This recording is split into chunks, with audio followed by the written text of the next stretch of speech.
Olá, você está na TV Otimista. Eu sou Erivaldo Carvalho. Este é o programa Política. Hoje vamos bater um papo com o ex-secretário estadual da Saúde do Estado do Ceará, médico Carlos Roberto Martins Rodrigues Sobrinho. Qual o panorama da saúde pública estadual? Qual o melhor modelo de gestão de saúde pública? Vamos falar sobre a delicada relação entre saúde e política. Ainda, os planos do convidado para os próximos anos. Estas e outras questões a partir de agora no programa Política.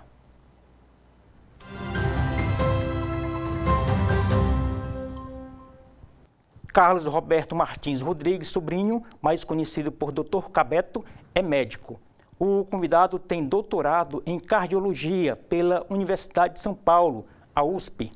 Dr. Cabeto foi secretário estadual da Saúde no governo Camilo Santana. O médico esteve à frente da CESA durante a pandemia de Covid-19. O entrevistado é professor da Universidade Federal do Ceará, a UFC. E é com o médico Cabeto que converso no programa de hoje. Doutor Cabeto, muito obrigado pelo convite aceito. Seja bem-vindo ao programa Política. Tudo bem com o senhor? Graças a Deus.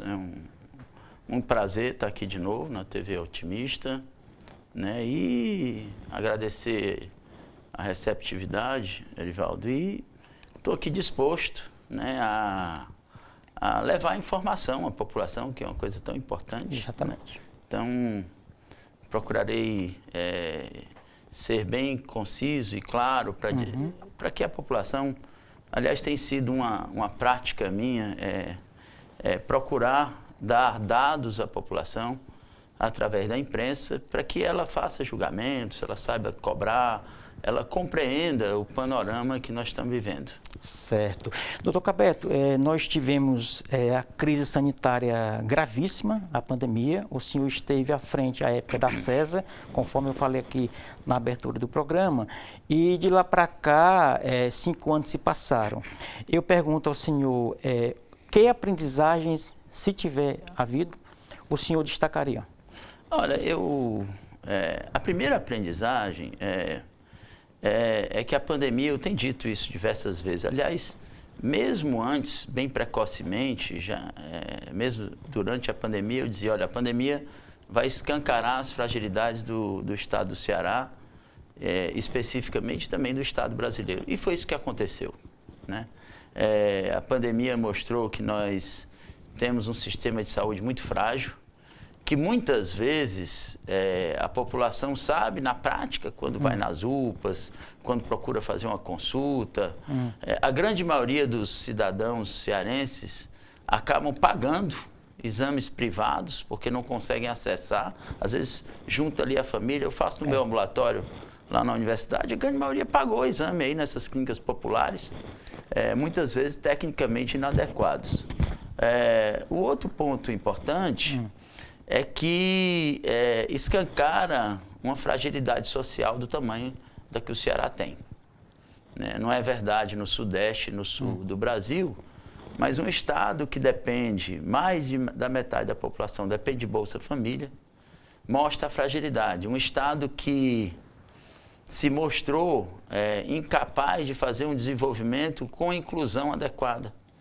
Um estado que faz muita publicidade, e que, na pandemia, né, por força das circunstâncias, viveu um momento de crise muito forte. Mas que teve um grupo da Secretaria de Saúde, eu gosto de ressaltar isso, porque não é somente o secretário, é o grupo de pessoas técnicas que ali estavam presentes, de alta qualificação, e uma união entre essas pessoas para tomar decisões muito duras. Decisões que eram contra as decisões políticas. Sim. Essa que é a verdade. Em 2019, quando a gente entrou, eu fui convidado, junto com um grupo de professores e médicos, para que a gente pudesse fazer uma reestruturação da Secretaria de Saúde. Erivaldo, naquela época, o governador Camilo me chamou e o doutor Eudoro, e me mostrou dados dizendo que a população, em sua maioria, colocar como principal problema a saúde, muito mais do que a segurança naquela época. Então, era um desafio assumir isso dentro de uma secretaria que vivia de corredômetro, que vivia de escândalo nas TVs, nas mídias sociais. Então, a gente foi para lá com esse desafio. E daí nasce o terceiro aprendizado. É que nasce de uma coisa que nós não aprendemos, que é preciso fazer política pública de Estado. É preciso fazer decisão com eficiência.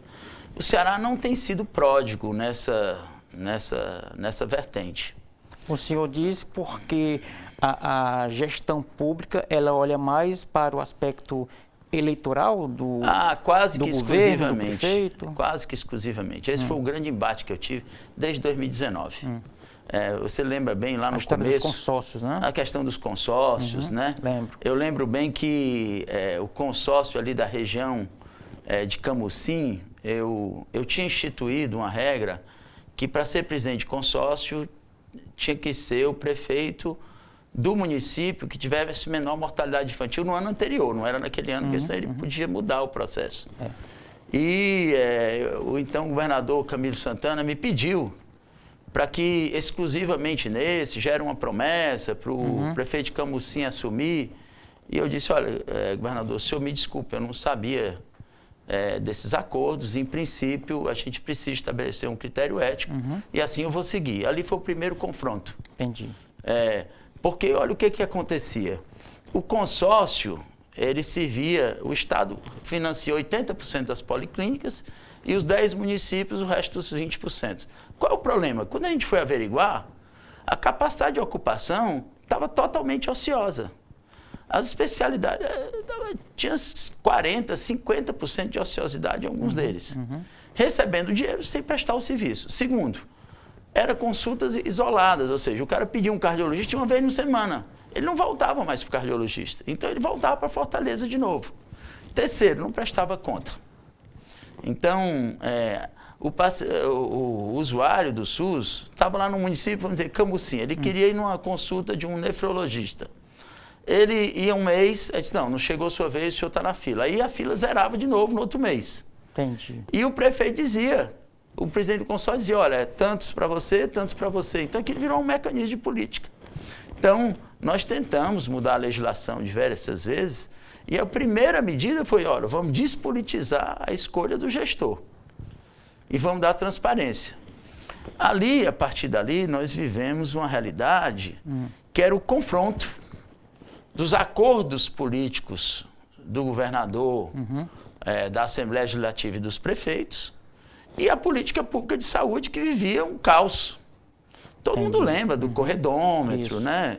Dos deputados da oposição criticando. Então, o quarto ponto que eu chamo a atenção, eu já disse em outras entrevistas, essa repetição ela é salutar, porque muitas vezes você precisa repetir a mesma coisa para que a sociedade se aproprie da informação. É que o Ministério da Saúde ele abandonou os estados na pandemia, mas o repasse obrigatório de recursos continuou, principalmente por conta de uma pressão do CONAS junto aos deputados, e cada estado teve que constituir sua estratégia de saúde. Então, a descentralização, a ausência de emendas, inclusive a famigerada emenda PIX agora, fez com que a utilização do recurso público fosse mais adequada. Então, permitiu, mesmo com as carências, objetivar a utilização do bem público. O senhor, se a gente fosse colocar aqui os dois gargalos da saúde pública nacional, mas olhando aqui para o Ceará, a gente teria o pior deles, uma questão de gestão, de gerir propriamente, ou é de recurso? Eu acho que é de gestão. Mas aí eu quero deixar claro assim, gestão eu não entendo só um gestor competente, né? Eu entendo gestão no sistema mais amplo. Gestão eu incluo um projeto de Estado, não um projeto de governo. De governo. O governo que está aí, do atual governador, ele copiou um slogan que nós tínhamos lá, que é cuida. Mas ele não copiou a essência do processo, que era a valorização das pessoas. Ele desconstituiu todos os planos, a interiorização, a formação do hospital universitário, que nós... Aliás, eu quero comentar um pouco sobre isso, porque tem informações, a concepção é completamente diferente. Eu espero que eles revertam o que eles estão fazendo. porque senão isso vai ser um desastre para o estado do Ceará em termos de custo, em termos de eficiência. A forma de descentralização, os 5 Cearás que foram desenhados, por uma forma política. A extinção da FunSaúde, que era a forma de desprecarização, que, a meu ver, é o mais importante. O mais importante, Erivaldo, é valorizar as pessoas. É você ter certeza que você tem profissionais engajados, bem qualificados e respeitados. A instalação de hospitais regionais não interiorizou a saúde, doutor? Não, porque esses hospitais foram contratados, e era isso eu estava revertendo, para fazer atenção de média complexidade, ou seja, tudo aquilo que era fratura, tudo aquilo que era cirurgia de câncer, tudo aquilo que era infarto, cirurgia cardíaca, cirurgia neurológica, continuava sendo transferido para a cidade de Fortaleza, para os hospitais do Estado. Isso já leva 2 problemas. Primeiro, era um erro de contrato com o ISGH, que geria essas instituições. Então, a formulação do modelo estava errada. Isso não é culpa do ISGH. Quem contrata é o Estado. O Estado é que tem que determinar que modelo tem que ter. Então, esse é o primeiro ponto importante. Então, em algumas cidades, eu vou dizer Juazeiro, em vez de ter hospital municipal para fazer atenção mais simples, o hospital universitário, o hospital regional de Juazeiro virou o hospital da cidade de Juazeiro. Eu lembro que eu visitei lá, 80% das pessoas atendidas não atendiam a região, atendia só a cidade de Juazeiro. Então, é um erro da gestão, mas aí tem aspectos políticos, que aí o atual diretor lá é uma escolha política. E aí começa essa manipulação que parece uma bobagem, essa concessão que se faz. Não, precisa de diálogo. Eu lembro que algumas pessoas dizem, Gabeto, você tem que dialogar. Eu digo, olha, a gente tem que dialogar sempre, mas com princípios. Sim. Se você não respeita o princípio da administração pública, da eficiência, da transparência, da impessoalidade, isso não é diálogo. É conchavo ilícito, é diferente. Entendi. E o resultado lá na ponta... Isso não é um problema semântico, é um problema conceitual, um problema de princípio. Entendi. Então, eu disse isso várias vezes e eu lembro que várias vezes, quando eu conversava com o governador, ele dizia assim, não, Gabeto, é assim mesmo, política é assim mesmo. Não, governador, infelizmente, não vai ter concessão para princípio ético. Em nenhuma circunstância. Por quê? Porque era preciso mudar o que a gente chama de mindset, né? Isso. Ou a gente muda o mindset, ou a população não entende que está tratando com gente séria, com gente realmente está preocupada com as pessoas. E foi isso que aconteceu em 2019. Ninguém sabe, mas todas as notícias, 90% das notícias de saúde, em janeiro de 2019, eram negativas sobre saúde. E saúde era o que era menos publicado.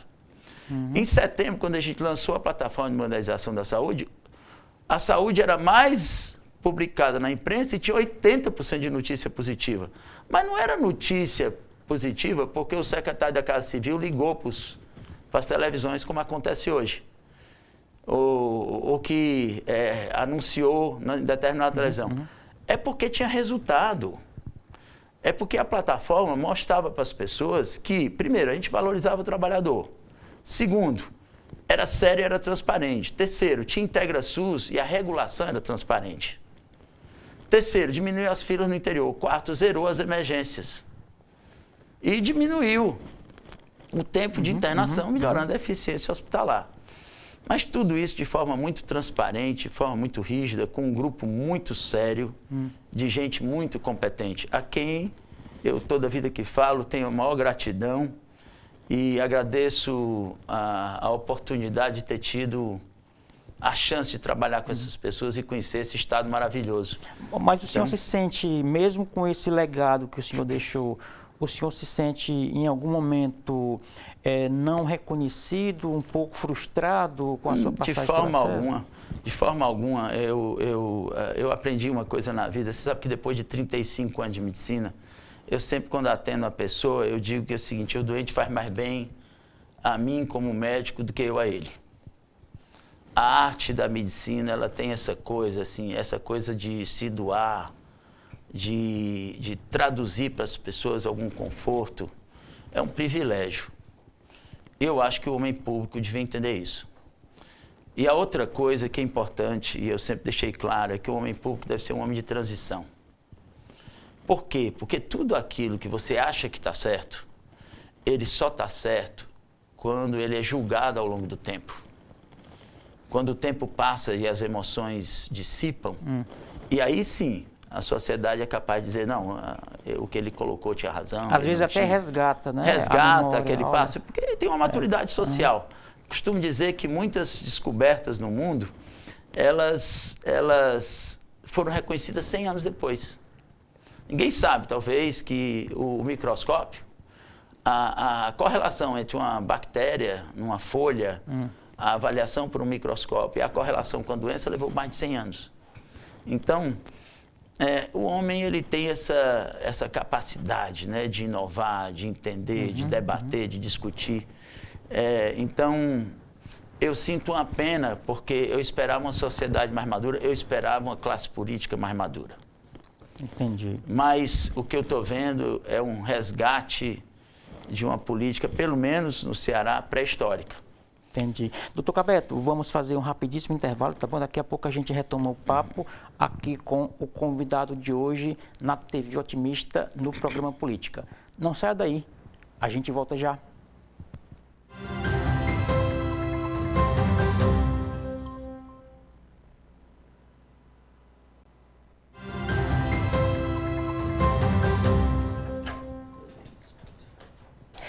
Estamos de volta para o segundo bloco do programa Política de hoje. Você está na TV Otimista, aqui é Erivaldo Carvalho, no programa Política, que recebe o médico Cabeto, o doutor Cabeto, que também está na internet, não é isso, doutor? Isso. Como é que faz para encontrar o senhor?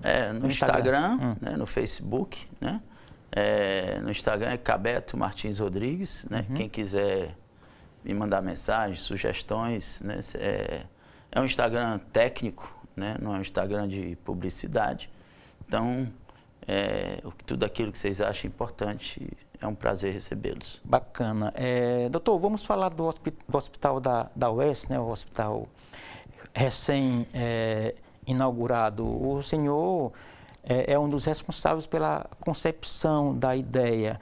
Agora há pouco, o senhor falou rapidamente que a concepção original não foi a que foi concretizada.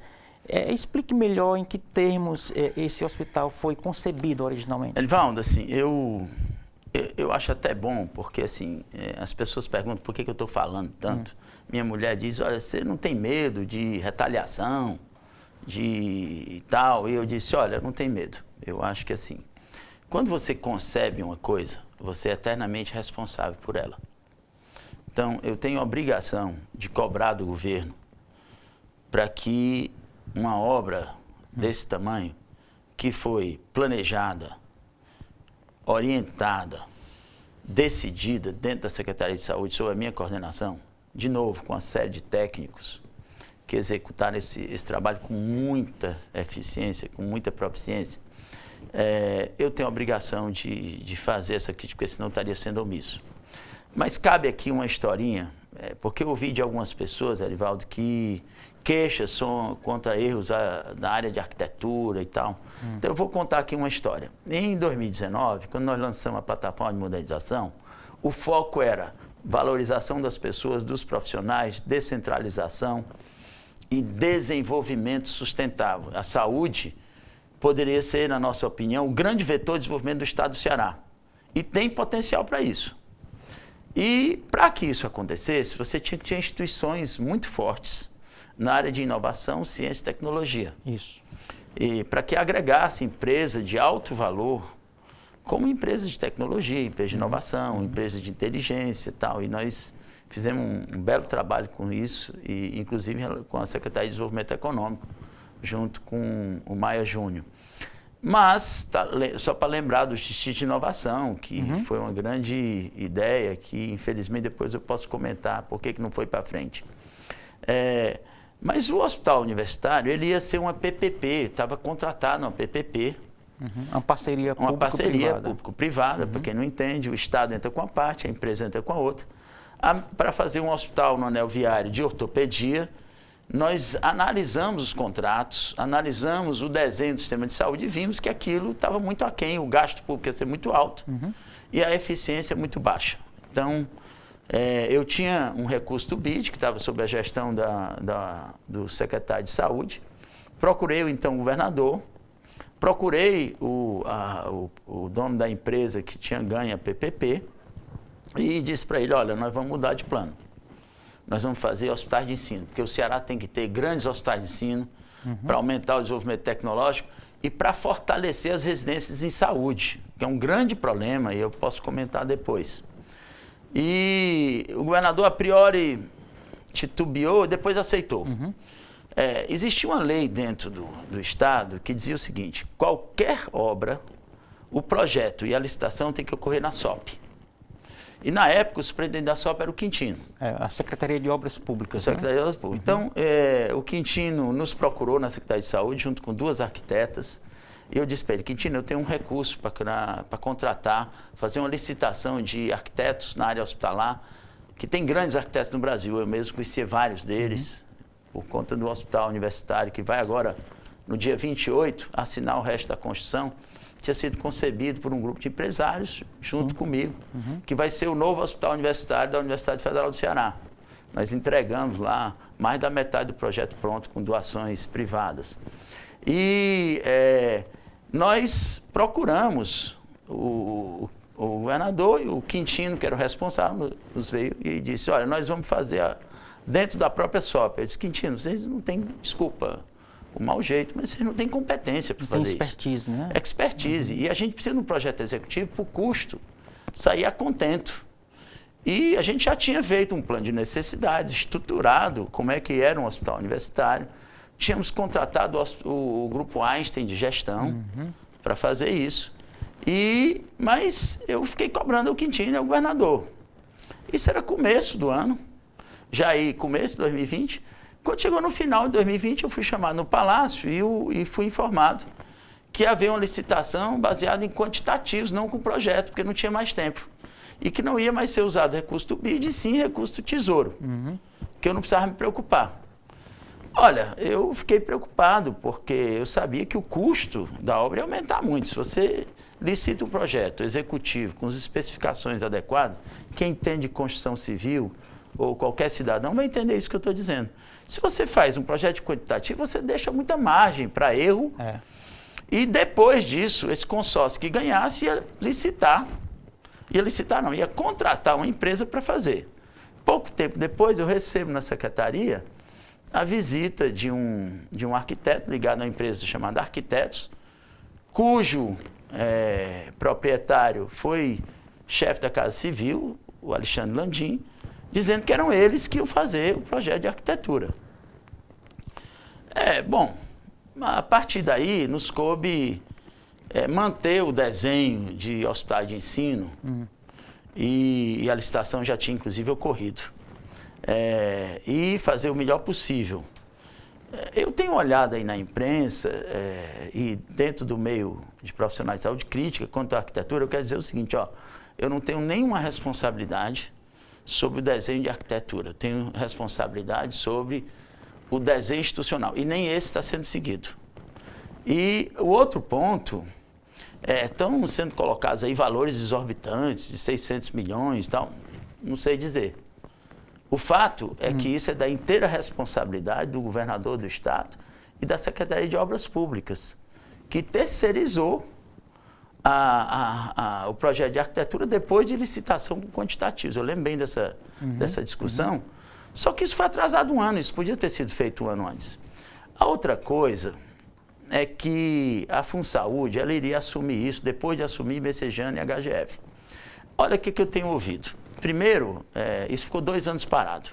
Aí muita crítica, mesmo minha, fiz vídeo, rios, cobrando, porque era um absurdo, e etc. Então, aí o governo cada vez atrasa mais. Aí um certo dia diz que vai lançar, chama o presidente da República. O que eu estou vendo lá é o seguinte, eles disseram que vão ter um cronograma, não disseram quais as especialidades que vão realmente para lá, fecharam as emergências. Ora, aquilo foi feito para ter emergência aberta, para a gente ter 4 emergências abertas, para diminuir a mortalidade das UPAs. Você, ouvinte, cidadão cearense, você sabe o que é ficar internado na UPA esperando transferência para um hospital.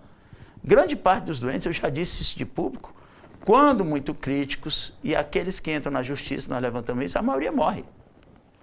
Isso não é sequer divulgado. Então, fazer esse desenho sem explicar... Agora, olha o que está acontecendo.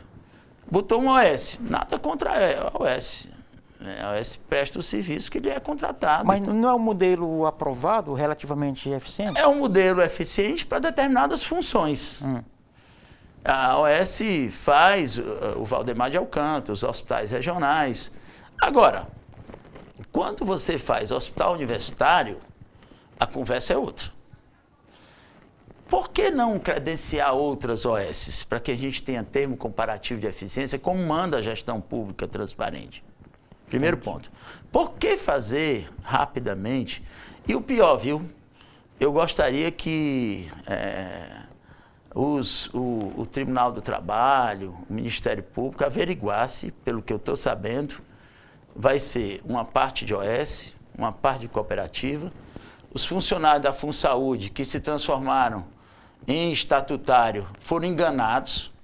O salário era 3 vezes maior, estão sendo contratados por 1/3 e no final estão pedindo demissão. E agora, mais recentemente, eu numa roda de médicos, não vou citar aqui nomes, soube que agora estão contratando empresas de médicos. Então, por exemplo, na área vascular que foi aberto, está deixando de ter vascular no HGF para atender lá, porque a empresa de médico é contratada a custo igual da Unimed.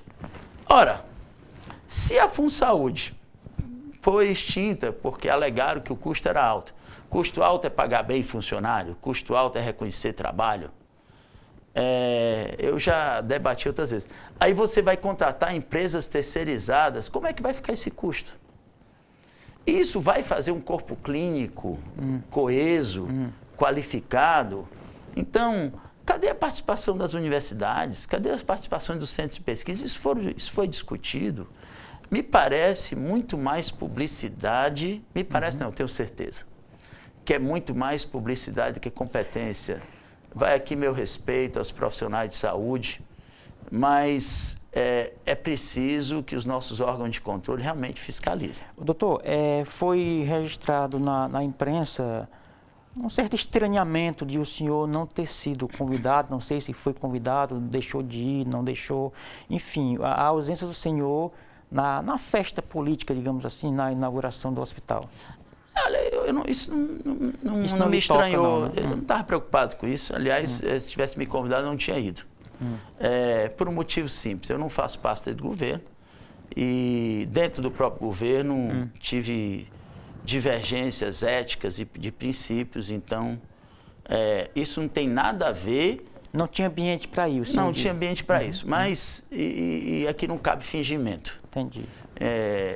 Eu não sou adversário político deles, porque eu não sou político. Eu sou médico, exerço diariamente isso, sou professor. Eu tenho divergências como cidadão. Minhas divergências são de ética e de princípios. Isso precisa ser colocado, porque eu estou vendo uma sociedade acovardada, temerosa. Para quem não sabe, pessoal, o Estado, num país pobre, num Estado pobre como o nosso, ele tem um poder, os braços do Estado são gigantescos. E as pessoas temem muito fazer qualquer crítica. E o ambiente democrático vai embora assim. Então, eu acho que todos nós deveríamos, de maneira educada, técnica, com transparência e eficiência, fazer a crítica que deve ser feita. Um debate civilizado, né? Debate civilizado. Então, assim, eu não achei ser chamado. Ninguém fez isso para botar nome em placa, nada disso, porque isso não tem a menor importância. Eu fiquei preocupado, não foi com isso. A minha preocupação foi, poxa, um projeto concebido da saúde do Ceará, que tem a oportunidade de valorizar o trabalho, de fazer o Ceará aquele ambiente saudável, que possa atrair empresas para pesquisa, formação de política de dados. E você jogar tudo isso fora, para quê? Para quê? Para destruir um projeto em prol de um acordo político que muitas vezes não está muito claro. Eu já cobrei várias vezes, sabe assim. Eu tenho visto, é interessante porque assim, quando algum político fala, eles logo rebatem. O chefe da Casa Civil lá está igual um cão de guarda. Mas quando a gente faz uma crítica técnica bem fundamentada, o silêncio é sepulcral. Isso me deixa muito confortável, porque, primeiro, mostra que o que a gente está dizendo é verdade. Uhum. Segundo, mostra que o ambiente democrático ele precisa ser estimulado. Mas o governo só serve quando é criticado, quando é dada ideia. Não é só criticado, não. Quando ele escuta aqueles que não estão dentro do governo para corrigir suas ações. Agora, quando o senhor faz uma crítica e essa crítica não é respondida, não ecoa ali na imprensa, na opinião pública, não fica ali meio que parecendo que está pregando no deserto, doutor? Não, olha, eu não estou, primeiro eu acho que não se trata de autopromoção, mas eu não estou preocupado se responde ou não responde. Quando eu escrevo um artigo, a gente escreve para dar paz à alma, para a gente ter convicção de que está preenchendo uma função cidadã. A gente não deve se preocupar com o futuro. A gente tem que se preocupar com o que a gente planta para as outras gerações. Não me interessa se isso é respondido, se não é, se isso é técnica, se ele diz, olha, não responde o doutor Cabeto, porque senão vai dar palco para ele, porque ele pode virar deputado, senador. Não responde porque aumenta. Tem lá essas, eu vi lá esses trimeliques lá, né? Liga para o jornal, diz o jornal para não publicar, aquela coisa toda, né? Que hoje é feito lá pelo homem da Casa Civil. Mas eu acho que eu tenho enorme gratidão à imprensa, apesar disso tudo, porque eu acho que a transparência de dados, eu acho que a gente tem que lutar para isso, para fazer política baseada em dados. Porque quando você não faz isso, você nega a ciência. E aí a gente fica chamando uns de negacionista, mas não usa o dado para tomar decisão. Entendi. E aí, esse empirismo demasiado com dinheiro público é um ato criminoso. E fica gerindo então, assim, às cegas, né, ali? E aí a gente vê, né, assim, eu encontro pessoas na rua, assim, quase chorando, né, assim, sendo, a meu ver, violentadas, porque são obrigados a satisfazer desejos de político A, B e C. Outro dia eu fui entender o que era a emenda PIX, né? Um deles me parou no corredor e disse, doutor Cabeto, o senhor sabe o que é a emenda PIX? Eu não entendo isso, mas assim, o deputado bota a emenda e 20% eu tenho que devolver em espécie. Aí eu disse, poxa, nós estamos num Brasil miserável, num estado da federação miserável. Ou seja, o Ceará hoje é o segundo estado mais pobre da federação. Nós temos uma questão de segurança pública. Eu tenho visto muita propaganda. O sujeito assaltou a motocicleta lá e foi preso. Tem que ser preso mesmo, né? Cometeu um ato de violência. Mas eu vejo explodir carro de empresa e o governo não dá nenhuma nota. A primeira avaliação, eu disse, cadê o governo? Cadê? Eu já disse, eu sei que não é fácil combater violência, porque senão estava resolvido. Exato. Né? Mas a falta de um projeto estruturado e pessoas com coragem, transparência, honestidade, mostrar o passo a passo de como a coisa vai acontecer, eu, cidadão e outros que eu conheço estão apavorados. Entendi. Doutor, ficou bastante claro, vou ter que fazer mais um intervalo, tá bom? Daqui a pouco a gente volta com o terceiro e último bloco do programa Política de hoje. Não saia daí, a gente volta já.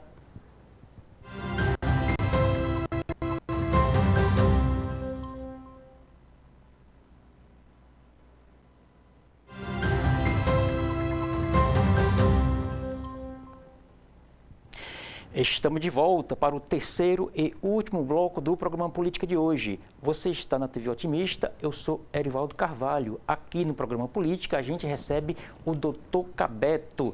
Ele foi secretário da Saúde do Estado do Ceará, é professor da universidade, está aí por trás da concepção de gestão de saúde pública. E o senhor, com a sua experiência, são 35 anos de formado, o senhor hoje é professor já há algum tempo da universidade, e o senhor deve ter acompanhado de perto o surgimento de vários cursos de medicina, né? Aqui em Fortaleza, no interior do estado. Eu pergunto, doutor Cabeto, nós temos demanda para tantos cursos de medicina? O Brasil tem médico de mais ou de menos? Qual é a sua avaliação? Muito boa a sua pergunta, Erivaldo. Eu até escrevi um artigo, porque quando começou essa coisa de abrir curso de medicina e tal, olha, eu acho que quanto mais as pessoas têm acesso, mais feliz eu fico. Né? Quanto mais você oferece oportunidade, mais feliz. Agora, precisa oferecer oportunidade de verdade, não é o que está acontecendo. Então, eu tive o cuidado de ligar para o Ministério da Educação e dizer, me diga uma coisa, quais são os critérios para eu entender? Me manda aí, por escrito, o que está acontecendo para eu entender. Não recebi, não tinha. Não tinha análise técnica e dados adequados. Aí eu tive o cuidado de entrar lá no site da Organização Mundial de Saúde e ver como é que se calculava o número de médicos por habitante. Aí tinha lá, critério 1, faixa etária média da população. Quanto mais idoso, mais médico precisa. 2, vazios assistenciais em áreas que têm estrutura. Ou seja, eles dizendo o seguinte, não adianta você botar médico em área que não tem estrutura, porque não vai resolver o problema da saúde. Eu vou explicar por quê.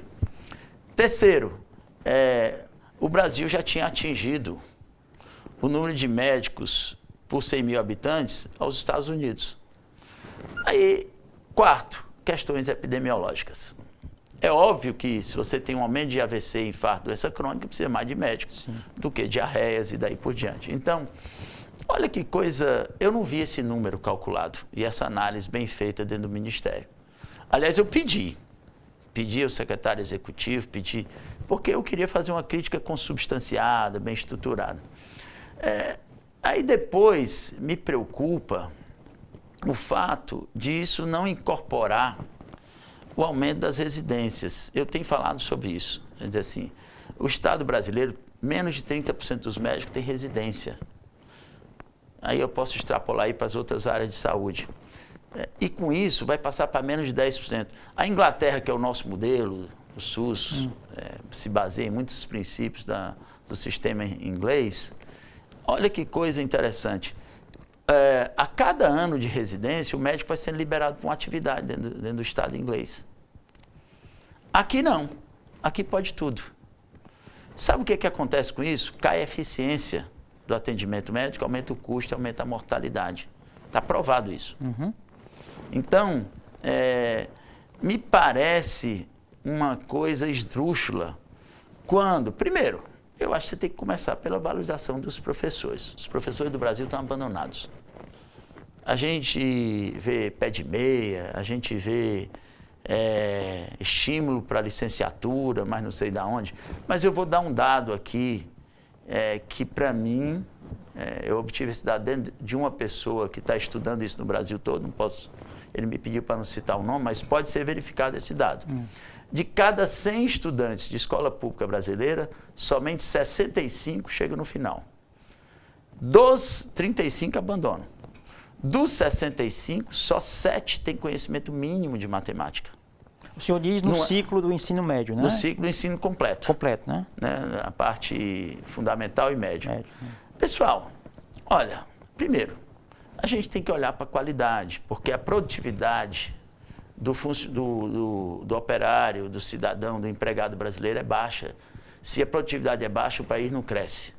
Segundo, produtividade tem a ver com cidadania também.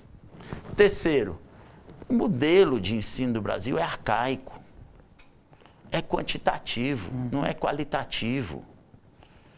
Não ensina a raciocinar, não ensina a cidadania da forma adequada e é absolutamente desigual. Tem um apartheid na educação brasileira. Então, eu acho que os ministérios do Lula precisam parar de fazer política, porque desde que começou o governo só se faz política. Eu gostaria de ver ministérios técnicos que venham à sociedade dizer quais são as problemáticas, que concebam entrevistas informando esses números e, principalmente, Erivaldo, valorize o trabalhador. Entendi. Mas eu acho que nós estamos sendo governados pelo Partido do Trabalhador, eu sou professor da UFC, é constrangedor o que acontece na valorização do trabalho no Estado brasileiro. Está mais do que na hora da gente rever. O ambiente acadêmico onde o senhor trabalha?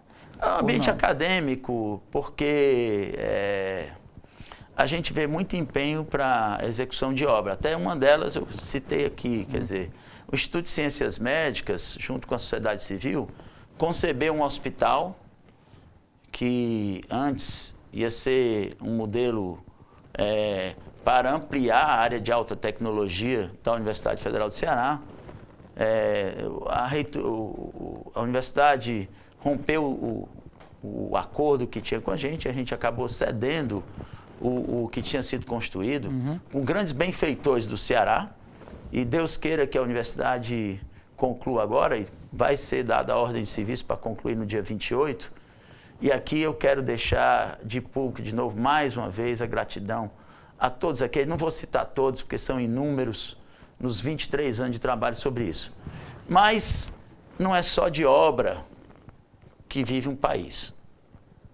O país vive de pessoas.